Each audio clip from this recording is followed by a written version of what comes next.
Hey guys, so on Monday I was at the ER and it was not cystic fibrosis related, but it made me think I should do a vlog about it because it does come back to my experiences with CF. So what happened was my brother basically snapped my arm back and it hurt and had a loud cracking, crunching sound to it and discoloring and all this stuff. So I went to the emergency room, waited 4 to 5 hours, and basically just to be told you'll be fine in a few days. But before I go into how it was CF related, one thing I gotta mention: ERs and CFers do not go together at all. People with CF should not be around a bunch of other sick people, because if we catch something, it is hard for our immune system to fight off. And I wasn't put into any special room or anything, and I kind of just left it as it was. I told them I had CF, they didn't rush it, so I didn't bother bothering it. Some people don't understand and they'll be like, hey, why is this guy going first? I don't want to cause stuff like that, so I kind of just sat there around all these people coughing, and there's always that concern of, hey, if I could catch something. But I'm one of those guys who like, yes, my health should come first, but I don't like pushing people or trying to get special treatment because of my CF. Now, first thing we'll talk about was the actual injury. My arm is fine, it's okay, I'm able to move it, it's sore, it's tight, but it's pretty good. But when I was younger, this would have been a lot more of a concern, because when I was younger, my body did not release cortisol under stress. And cortisol is a hormone that your body releases when you're under stress, and it basically helps you deal with it and stops you from going into shock, or prevents you from going into shock. My body didn't release that, so anytime I got hurt or anything, there was always a concern of, will I go into shock? I was on a pill for it to help my body release it, but there was always that still chance and always the concern. There was 2 cases when I was younger that I really remember where it was a major thing. One, in grade 5, I broke my ankle, the inside of my ankle actually. It was the growth plate. And then in grade 6, I believe it was, I smashed my face off a rock. It was raining, I was climbing over some rocks and I stepped and smashed my face off. And the only part that actually made me cry at that was the fact that I might go into shock. The pain I was able to deal with. So because my body wasn't able to release the cortisol, there was always that worry. And I'm able to do it now, my body releases it now, I'm not on the pill anymore. So it's not as much of a worry now. The second thing, how this is somewhat CF related, is more because of my personal experience.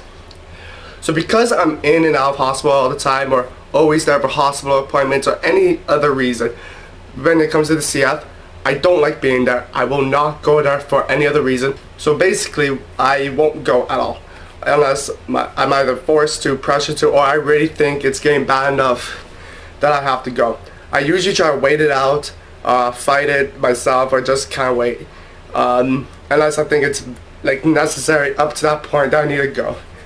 When it's not CF related, because I just hate being there. In and out your whole life, you just don't like being there. And that's just me. Anyone else might be like, okay, go, but I'm young. I'm not saying I'm smart or anything. It's kind of what young people do. About a year ago, I actually hurt my back pretty bad that I needed physiotherapy. And I waited a long time before actually getting it seen to. I was basically walking with my back arched back and my legs down to the floor. So I was basically on the floor walking, and that was a lot of pain. So I had to go to physiotherapy for a week, and it's basically because I waited so long for it. And I'm still like that today. The only reason I went for my arm is because my mom made me. She heard the crack, she heard everything, she wanted me to go get it checked out. I was fighting it. I did not want to go. I said, no, we'll wait a few days, we'll wait a day, we'll do this, we'll do that.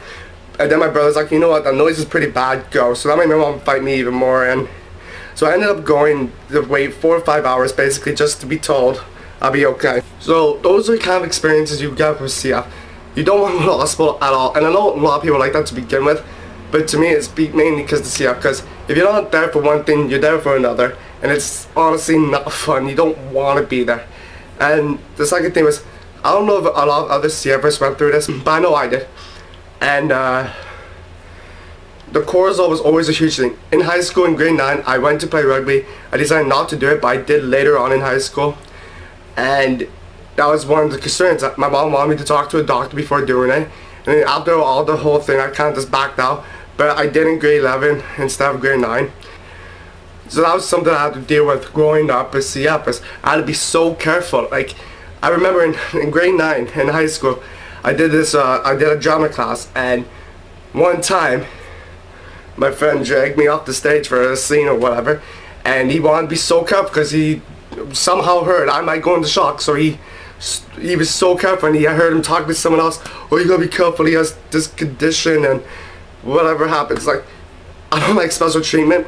That goes back to the ER. I'm not going to push for extra room because I don't want special treatment. I don't want the pity. I want to be treated like anyone else. And most people see CF, I'm assuming, are the same. And that's just something I had to grow up with for CF, just being extra careful, I guess. And growing up with CF, always in the hospital, had the effects of me prolonging stuff all the time. So thanks for watching, guys. I'm going to put some links in the description below, so you can go check out some Facebook awareness pages for CF. Please go check it out and like the pages. And also remember to share, like, and comment, and please subscribe to my channel so we can get the word out on CF, and let's get everyone breathing easy.